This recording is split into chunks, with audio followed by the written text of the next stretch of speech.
सवाल लाइव में आपका स्वागत है।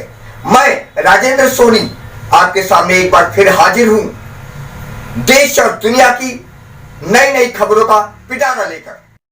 समाज सेवी के रूप में इलायचीपुर लोनी इलाके में खासी पकड़ बनाए रखने वाले लक्ष्मण सिंह राजौरा से हमारी मुलाकात गलियों की खाक छानते समय हुई। 70 वर्ष की उम्र में भी भरपूर ऊर्जा से लबरेज लक्ष्मण सिंह राजौरा ने पंचायत चुनाव पर हुई चर्चा के दौरान कहा, मेरा एक ही मकसद है कि यहाँ के लोगों को बुनियादी सुविधाएं तो मिले जिसके वे हकदार हैं। देखिए आज की ये रिपोर्ट।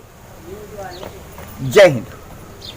आज हम मौजूद हैं नसीब बिहार इलाके में, जहां बहुत सारे लोग मेहनत करते करते थक जाते हैं और फिर भी कामयाब नहीं होते। वहीं कामयाबी के शिखर पर धीरे धीरे अपनी पहचान बनाने वाले लक्ष्मण सिंह राजौरा से हमारी मुलाकात उन्हीं के नसीब बिहार स्थित आवास पर हुई।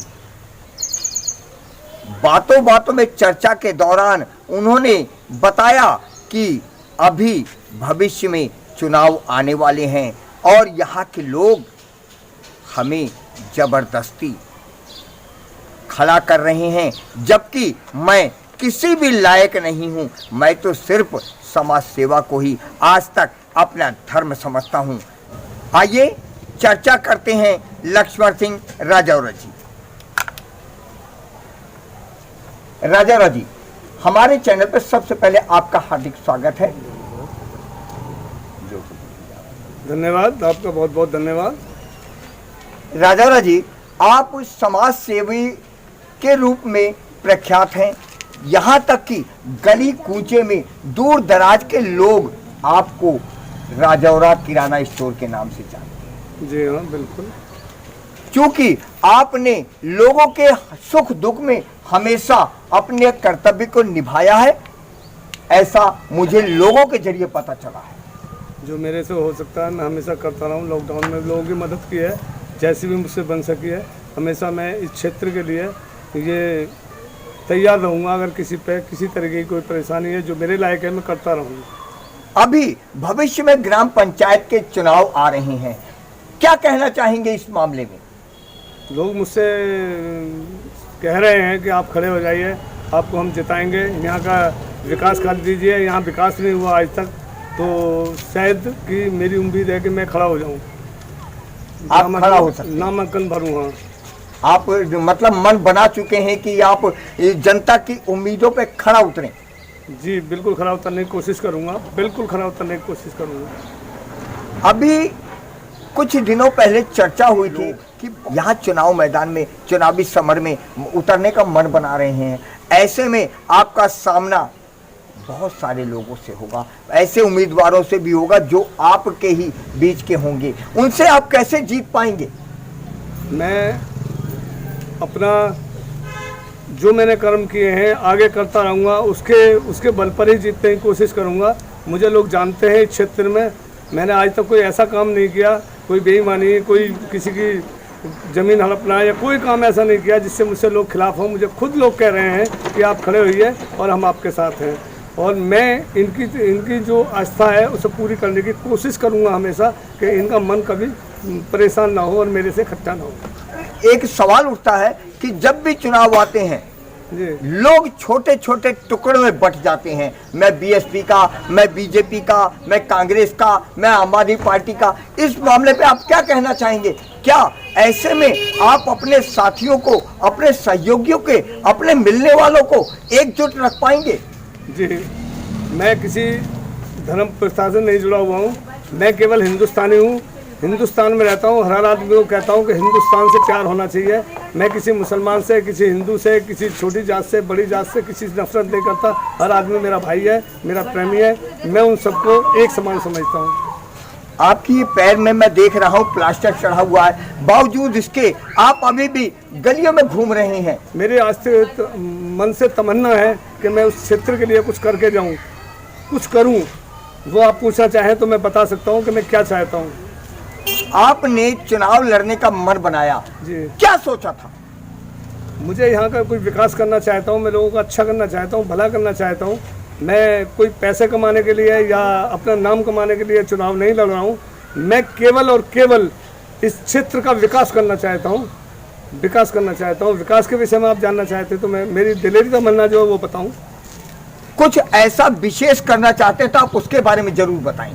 विशेष करना चाहता हूँ, हमारे क्षेत्र में सबसे बड़ी समस्या यहाँ पानी की निकासी है जी, जो मैं अपनी सरकार से, अपने बड़े उच्च अधिकारी हैं जो आने मेरे प्रधान बनने के बाद अगर हुए तो मैं उनसे रिक्वेस्ट करूंगा कि सबसे पहले यहाँ पानी की निकासी होनी चाहिए। जो हमारे क्षेत्र में काफ़ी समय पहले टंकी बन गई है, पाइप पड़ गए हैं, वो ठप पड़े हैं बिल्कुल। आज तक उनमें एक बूंद पानी किसी को नहीं मिलता, जबकि हम लोग 20-20 रुपये का पानी खरीदते हैं मोल। मैं चाहता हूँ घर घर में पानी मिले, उसके बारे में भी मैं कोशिश करूँगा कि हर घर पे पानी मिल सके और निकासी हो, पानी की निकासी हो। जो भरे हुए प्लाटों में मच्छर पैदा होते हैं और हमारे छोटे छोटे बच्चों को बीमार कर देते हैं, वो ना हो। दूसरा, मैं ये चाहता हूँ कि हमारे क्षेत्र में एक छोटी डिस्पेंसरी हो जिसमें कोई अच्छा डॉक्टर बैठे, जो रात को बीमार हो जाए, कोई बच्चा बीमार हो जाए, कुछ हो जाए तो वहाँ पर हम उसको ट्रीटमेंट मिल सके, क्योंकि हमारे 2-3 किलोमीटर दूर तक कोई अस्पताल या कोई कुछ नहीं है। चौथा, मैं ये चाहता हूँ कि हमारे क्षेत्र में कोई एक ऐसा स्कूल हो जो 12वीं तक का हो, क्योंकि हमारे यहाँ 8वीं तक के स्कूल हैं और 8वीं के पढ़ने के बाद सब बच्चे बाहर पढ़ने जाते हैं और वो आवारागर्दी करते हैं, पढ़ते नहीं हैं। बच्चे, उनके जो पेरेंट हैं उनकी देखभाल नहीं कर सकते। इसलिए मैं चाहता हूं कि अपने ही क्षेत्र में यहीं पर कोई 12वीं तक का स्कूल हो। ऐसी बहुत सारी समस्याएं मेरे सामने हैं जो मैं देखता हूं और लोगों की समस्याओं को देख के परेशान होता हूं। उसके लिए, उस सेवा को करने के लिए मैं खड़ा होना चाहता हूं। उन लोगों को क्या कहना चाहते हैं जो चुनाव आने पर धर्म और जातियों में, बिरादरियों में बट करके अपने वोट को खराब करने की कोशिश कर देते हैं? देखिए, अगर वो लोग दारू के साथ, पैसे के साथ, धर्म के साथ बढ़ जाते हैं तो वो अपना नहीं नुकसान करते, वो देश का भी नुकसान कर रहे हैं। मैं तो ये कहता हूँ, जिसको आप अच्छा आदमी समझें उसी को जिता के लाएं यहाँ पे और क्षेत्र का विकास कराएं। मैं उन लोगों को यही कहूँगा कि पहले अच्छा आदमी चुने, फिर किसी चीज़ के लालच में ना आए। अगर आप पहले ही प्रत्याशी से 20 लाख रुपए खर्च करा दोगे दारू में, सादे में, इसमें उसमें, तो वो काम नहीं करेगा, पहले अपना पेट भरेगा। मैं कोई खर्च करके नहीं प्रत्याशी नहीं हूँ। मैं तो केवल, अगर मुझे ये लगता है लोगों को कि अच्छा आदमी है और हमारा विकास करे तो मुझे वोट दें, अतः किसी को भी खड़ा कर सकते हैं। अभी मैं घूम रहा था, आपके बारे में चर्चा सुनी, कहीं आपने मीटिंग किया था, वहाँ चर्चा थी कि आप वोट के साथ साथ आपने डिमांड किया कि मैं 1 रुपया आपसे बतौर सम्मान चाहता हूँ। इस बारे में क्या कहना चाहेंगे? जी, मैं 1 रुपया मांग रहा हूँ, क्योंकि जो भाई मेरा मुझे 1 रुपया देगा वो मुझे सम्मान भी देगा और वोट भी देगा। एक बात तो ये, दूसरी बात ये कि मैं इतना पैसे वाला नहीं हूँ कि जो लोगों को ज़्यादा खर्च करूँ। मैं तो इन्हीं के पैसे से, इन्हीं के पैसे से जीत कर इन्हीं का विकास करना चाहता हूँ। मैं अपने लिए कुछ करना नहीं चाहता। इलायचीपुर ग्राम सभा की क्षेत्र की जनता के लिए आप क्या संदेश देना चाहेंगे कि वो अपने वोट को सार्थक करें और सही प्रत्याशी को जिता करके लाएं? क्या संदेश देना चाहेंगे?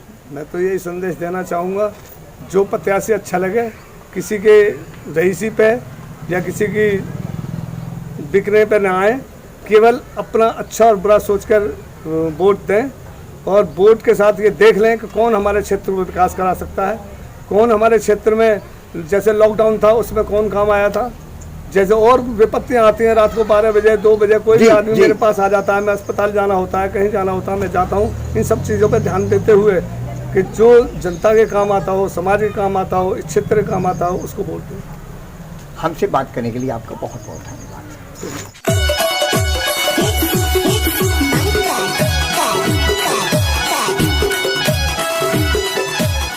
जाते जाते सब्सक्राइब करना ना भूलिए। आपके अपने चैनल को एक प्यारे से लाइक